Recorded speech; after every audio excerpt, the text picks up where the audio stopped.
तो हेलो बच्चों, कैसे हैं आप सब। इससे पहले हमने प्रश्नावली 5.1 के 1 से लेकर 5 सवाल कर लिए थे। अब हम करने वाले हैं छठे सवाल से लेकर 9वें सवाल तक इस वाली प्रश्नावली में। तो बच्चों, आई होप आपको समझ में आया होगा था। 5वें क्वेश्चन तक आप लोगों को अच्छे से समझा दिया था पिछली वीडियो में। अगर किसी ने वो वीडियो नहीं देखी है तो 1 से लेकर 5वें क्वेश्चन तक आप इस प्रश्नावली 5.1 प्रश्नावली का 5 क्वेश्चन देख लेना। आज मैं करवाने वाला हूँ आपको छठा क्वेश्चन। दिए गए प्रतिरूप का उपयोग करते हुए लुप्त संख्याओं को प्राप्त कीजिए। ये तो देखिए, इस क्वेश्चन में इसमें सबसे पहले 1 का स्क्वायर, फिर 2 का स्क्वायर, फिर 2 का स्क्वायर, फिर 3 का स्क्वायर दिया गया है। तो 3 का स्क्वायर दिया गया है लास्ट में, ठीक है, जो कि 9 होता है। और 1 का स्क्वायर होता है 1, प्लस 2 का स्क्वायर 4 होता है, प्लस फिर 2 का स्क्वायर कितना होता है 4। इनको हम जोड़ेंगे तो 1 और 4 5, 5 और 4 कितना होता है 9 ही तो होता है, ठीक है। ऐसे देखो, ऐसे ही दूसरे नंबर पर 2 का स्क्वायर 4 है, प्लस 3 का स्क्वायर 9 है, प्लस 6 का स्क्वायर 36 है। तो इनको जोड़ेंगे तो 7 का स्क्वायर ही आएगा। देखो यहाँ पे 7 का स्क्वायर दिया गया है, कितना हो जाएगा, ये इनको जोड़ेंगे तो 49 जो कि 7 का स्क्वायर है, ठीक है। मतलब इन सब का वर्ग निकालेंगे और उसको जोड़ेंगे तो इसका वर्ग आएगा, ठीक है। अब देखिए, तीसरे नंबर पर 3 का स्क्वायर 9 होता है, प्लस 4 का स्क्वायर 16, प्लस 12 का स्क्वायर 144। इनको जोड़ेंगे तो 13 का स्क्वायर आएगा, ठीक है। 13 का स्क्वायर कितना होता है 169 इनको जोड़ने पर। ऐसे ही 4 का स्क्वायर, प्लस 5 का स्क्वायर, प्लस यहाँ पर खाली स्थान दे रखा है, देखो इस खाली जगह को हमें भरना है। स्क्वायर लगा रखा है और इधर दे रखा है 21 का स्क्वायर। अब देखो इनके हिसाब से भर लेते हैं। जैसे इसमें मतलब इन सभी के वर्गों को जोड़ने पर कितना आ रहा था, ये इसका वर्ग आ रहा था। जैसे यहाँ पर कितना दे रखा है 21, इसका मतलब जोड़ने पर कितना आएगा 441, क्योंकि 21 का वर्ग 441 होता है। अब यहाँ पर हम जिनको जोड़ेंगे उनका योग कितना होगा 441 होगा। अब 4 का स्क्वायर दे रखा है तो 4 का स्क्वायर कितना होगा 16, प्लस 5 का वर्ग कितना होगा 25। स्क्वायर का मतलब वर्ग होता है, ठीक है। प्लस ये दे नहीं रखा है, देखो। अब हम निकाल सकते हैं ना आराम से, जोड़ने पर 441 होनी चाहिए इनको। अब 16 और 25 तो पहले से दे रखा है। 16 और 25 कितने होते हैं 6 और 25 31, 31 और 10 41। अब 41 में मैं कितना जोड़ूं 100 जोड़ दूं तभी तो 441 होगा भाई। मान लो मैं 41 में 100 जोड़ूंगा तभी तो 441 होगा, ठीक है। तो इसका मतलब यहाँ पर 100 जोड़ना होगा हमें। अब 100 किसका वर्ग है 10 का, तो 10 आंसर आ जाएगा। इसमें कितना आ जाएगा यहाँ पर 10, ठीक है।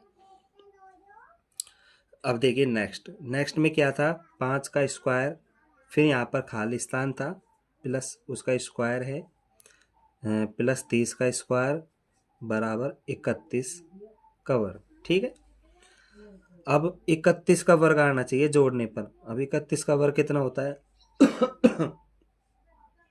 जोड़ने पर कितना का किसका वर्ग आना चाहिए 31 का वर्ग। अब 31 का वर्ग बताओ, 31 गुणा 31 कर लो, ऐसे निकाल लो चाहे से। एक एकम एक, एक तिया 3 गुणा 3 एकम 3, 3 तिये 9, 1 3 और 3 6 और 9, 961। कितना आना चाहिए 961। इसका मतलब इन सभी को जोड़ने पर 961 आना चाहिए। तो 30 का वर्ग कितना हो गया 900, और 5 का वर्ग कितना हो गया 25। यहाँ नहीं दे रखा, यहाँ नहीं दे रखा है, ठीक है। तो 900 और 25 925। अब 925 इसमें से घटाओ, देखो 925, 11 में से 5 गए तो 6, और 5 में से 2 गए तो 3, 36। अब 36 आना चाहिए। 36 किसका वर्ग है 6 का, तो 6 आंसर आ जाएगा यहाँ पे, ठीक है। यहाँ पर कितना आ जाएगा 6 का वर्ग, मतलब 6 का वर्ग जोड़ देंगे तो फिर 31 का वर्ग आएगा जोड़ने पर, ठीक। अब लास्ट वाला रह रहा है एक, लास्ट वाला कैसे करेंगे 6 का स्क्वायर दे रखा है, प्लस 7 का स्क्वायर दिया है, प्लस यहाँ पर खाली स्थान छोड़ रखा है, और इधर देखो यहाँ पर भी खाली स्थान है। अब इसमें 2 खाली स्थान हैं, ठीक। तो हमें क्या करेंगे, 6 का स्क्वायर 36, प्लस 7 का स्क्वायर 49, प्लस इसमें ऐसी संख्या जोड़ो, ऐसी संख्या का वर्ग जोड़ो ताकि जोड़ने पर एक वर्ग संख्या मिले हमको इधर, ठीक है। लास्ट में क्या मिले, एक वर्ग संख्या मिलनी चाहिए। जैसे 36 और 49 जोड़ लो एक बार, 9 और 6 15 का 5 हासिल 1, 1 और 4 5, 1 और 4 5, 5 और 3 8, 85। अब ये तो कितना हो गया, 85। अब 85 में हम किसका वर्ग जोड़े कि एक वर्ग संख्या प्राप्त हो लास्ट में। 85 में मैं 15 जोड़ दूं, 15 किसी का वर्ग नहीं है। 16 जोड़ दूं, 16 जोड़ूं तो 16 4 का वर्ग है, 5 और 6 101, 101 भी किसी का वर्ग नहीं है, 101 जोड़ने पर आएगा वो। तो इसमें कितने जोड़े, मान लो इसमें हम किसका वर्ग जोड़ना चाहिए, देखो 85 हो गया इनका, 49 और 36 का जोड़ने पर 85। तो फिर इसमें हमका क्या करना पड़ेगा, इसमें हमें 7 का वर्ग कितना होता है, 49, दोबारा 7 का वर्ग जोड़े, 5 6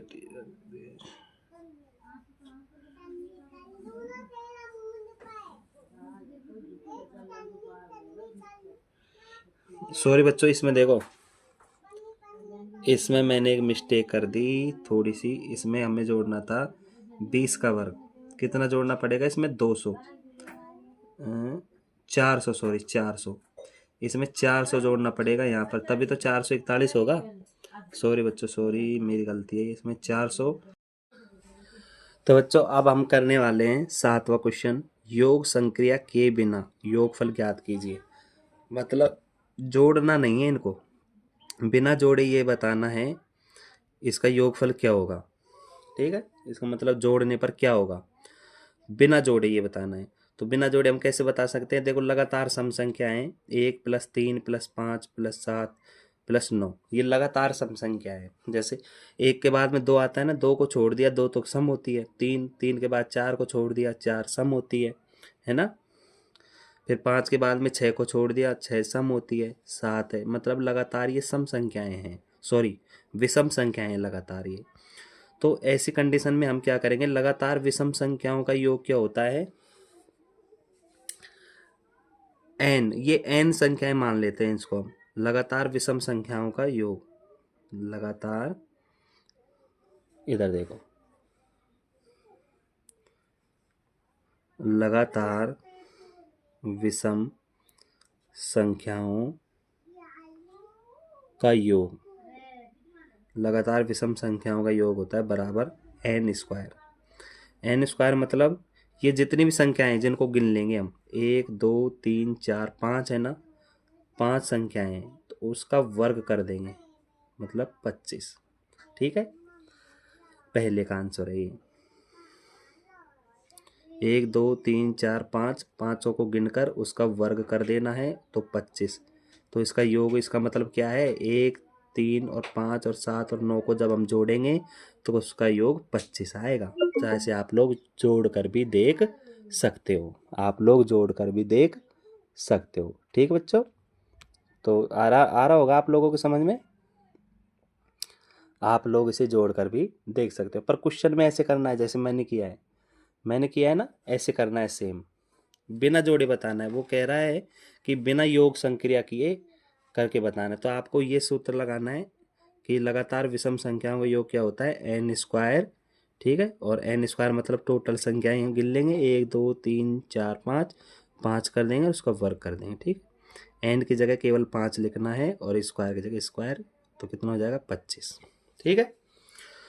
अब देखिए दूसरा क्वेश्चन, इसमें भी ऐसे करेंगे, लगातार विषम संख्याओं का योग बराबर n स्क्वायर, बराबर कितने गिन लो, 1 2 1 2 3 4 5 6 7 8 9 10 10 है, तो 10 का वर्ग कर दो, बराबर जो कितना होता है 10 का वर्ग 100 होता है, तो 100 इसका आंसर हो जाएगा। ऐसे ही तीसरा क्वेश्चन, लगातार विषम संख्याओं का योग, लगातार विषम संख्याओं का योग, लगातार विषम संख्याओं का योग क्या होता है एन स्क्वायर, और एन कितना है 1 2 3 4 5 6 7 8 9 10 11 12, 12, तो इसका मतलब 12 का स्क्वायर कर दो जो कि होता है 144। ठीक है, तो ये सब क्या है इसके योग आए हैं। हमने देखो जोड़ा भी नहीं है, इसमें क्वेश्चन कह रहा है योग संग्रह किए बिना योगफल ज्ञात करना, हमने जोड़ा भी नहीं है और इस सूत्र के द्वारा ये हमने आंसर निकाल दिए हैं, ऐसे करना है। ठीक, तो आया होगा आप लोगों को समझ में।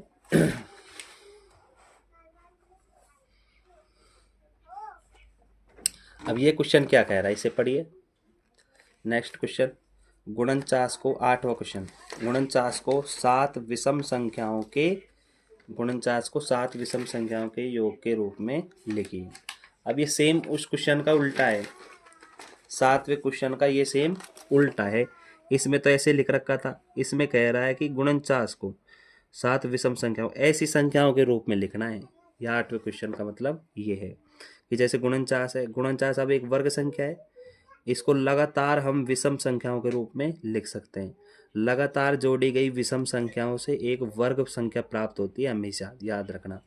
लगातार जब हम विषम संख्याएं जोड़ते हैं तो एक क्या प्राप्त होती है, वर्ग संख्या प्राप्त होती है। जैसे देखो इसमें हमने किया था, लगातार हमने विषम संख्याओं को जोड़ा था, इधर देखो, लगातार हमने जब विषम संख्याओं को जोड़ा था, इसमें लगातार विषम संख्याओं को जोड़ा था तो एक वर्ग संख्या प्राप्त हुई थी 25, 5 का वर्ग है, ये 100 है जो 10 का वर्ग है, ये 144 का वर्ग है।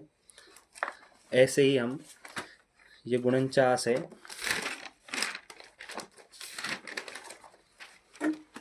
देखो यहाँ पर गुणनचाश है, गुणनचाश को 7 विषम संख्याओं के रूप में लिखना है। अगर हम लगातार 7 विषम संख्याएं लिख देंगे तो इसके योग के रूप में लिख सकते हैं हम आराम से 7 विषम संख्याएं।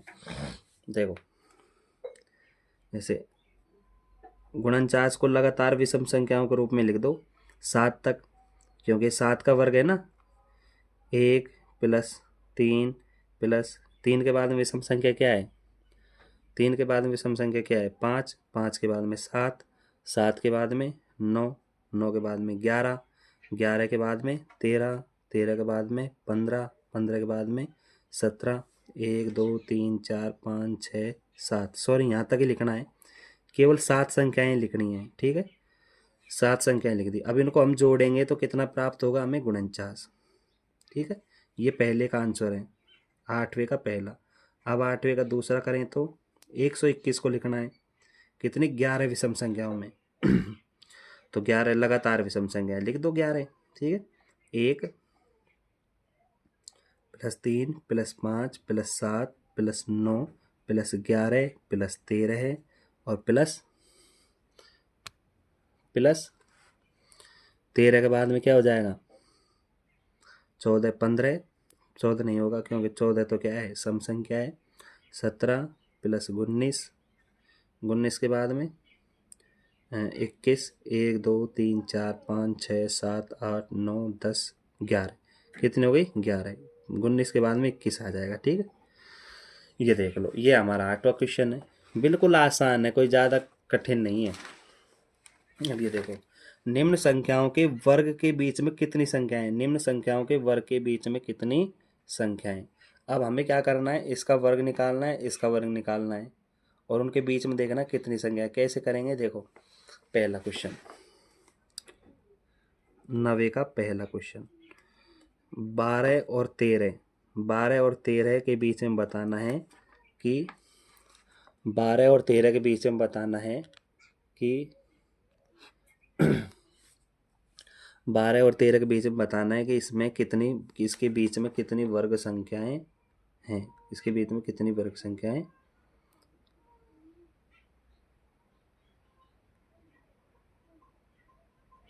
ठीक है, तो हमें क्या करना है, 12 और 13 के बीच में कितनी संख्याएं वो बताना है। तो हम क्या करेंगे, 12 का वर्ग कर लेंगे एक बार। तो 12 का वर्ग 144 होता है। 13 का वर्ग कितना होता है, 13 का वर्ग 169 होता है। अब इनके बीच में अंतर, अंतर कितना होगा, 169 में से माइनस कर देंगे 144। सॉरी, देख नहीं पाया था आपको। इनका अंतर कर देंगे, 169 में से माइनस कर देंगे 144। बराबर में क्या आएगा, 9 में से 4 गए तो 5, 6 में से 4 गए तो 2, और 1 में से 1 गया तो 0। ठीक है, इसका मतलब इसके बीच में अब ये 25 आ गया ना इनका अंतर। अब लास्ट में क्या करेंगे, 25 में से 1 कम कर देंगे, 1 बराबर 24। तो इनके बीच में 12 और 13 के बीच 24 संख्याएं हैं। कितनी संख्याएं, 24 संख्याएं हैं। ऐसे करना है ये क्वेश्चन। ठीक है, 12 और 13 के बीच में 24 संख्याएं हैं। अब आ जाओ नेक्स्ट क्वेश्चन। नेक्स्ट क्वेश्चन क्या कह रहा है, 25 और 26 के बीच में बताना है। 25 और 26 के वर्ग के बीच में कितनी संख्याएं, ये बताना है केवल। 90 का दूसरा, 25 और 26। 25 का वर्ग कितना होता है, 625। 26 का वर्ग कितना होता है, 26। अगर आपको आता नहीं है तो इस तरीके से भी निकाल सकते हो आप। 26 गुना 26, 6 छः 36 का 6 हासिल 3, 6 6 दूनी 12, 12 और 3 15। ठीक है, 2 6 12 का 2 हासिल 1, 2 दूनी 4 और 1 5, जोड़ लो 6, 5 और 2 7, 5 और 1 6, 676। अब इनके बीच में क्या करना है, अंतर। 676 में से माइनस करना है 625। 6 में से 5 गया तो 1, 7 में से 2 गया तो 5, और इधर 6 में से गया तो 0, 51। अब क्या करना है, 51 में से माइनस 1 और करना है। 51 में से माइनस 1 और करना है तो 50 आंसर आ जाएगा। ठीक है, 25 और 26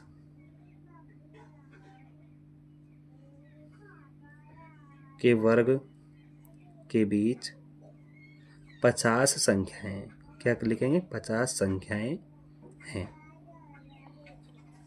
ऐसे लिख देंगे, के बीच 50 संख्याएं हैं। अब लास्ट क्वेश्चन रह रहा है 99 और 100। 99 और 100, 99 और 100 के बीच बताना है कि कितनी संख्याएं हैं। तो क्या करेंगे, उस तरीके से 99 का वर्ग निकालेंगे पहले। तो 99 का वर्ग ऐसे निकाल सकते हो आप लोग, अलग से साइड में गुणा करके। 99 गुणा 99, 99 81 का 1 हासिल 8, 99 81 और 8, 81 और 8 89। फिर वापस 9 से गुणा करेंगे, वही इतना ही आ जाएगा।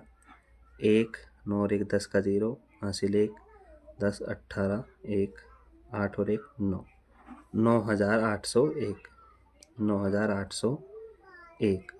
और हम 100 का वर्ग निकालेंगे तो कितना हो जाएगा, 100 का वर्ग हो जाएगा, ये 100 का वर्ग हो जाएगा। ठीक, अब इनका 10,000 100 का वर्ग हो जाएगा। ठीक, अब इनका अंतर करना है। 10,000 में से 9,801 घटा देना है। 0 में जाएगा नहीं, हासिल लेगा। 10 में से 1 गया तो 9, इधर 9 में से 0 गया तो 9, 9 में से 8 गया तो 1, 9 में से 8 गया तो 1, फिर 9 में से 9 गया तो 0। ठीक, 199 कितना आ गया, 199। अब हमें क्या करना है, 199 में से ये देखो, एक घटाव कर दिया मैंने। अब 199 में से एक और घटाना है, 198। हमारा आंसर क्या हो जाएगा, 198। और यहाँ पे लिख देना है लास्ट में कि 99 और 100 के वर्ग के बीच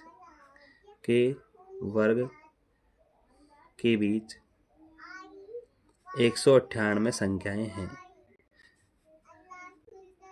198 संख्याएं हैं। थैंक्स।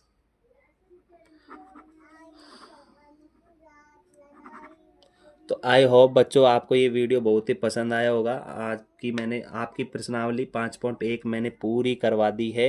ये 2 पार्ट्स में मैंने पूरी करवाई है। 1 से लेकर 5 प्रश्न मैंने पिछली वीडियो में करवाए हैं और 6 से लेकर 9 प्रश्न मैंने इस वीडियो में करवाए हैं। तो बच्चों आपको मैं आशा करता हूँ कि आपको यह वीडियो बहुत ही अच्छी लगी होगी, समझ में आई होगी। अगर आपको समझ में नहीं आई होगी तो एक बार दोबारा वीडियो को देख लें, मैंने बहुत ही अच्छे तरीके से समझा दिया है।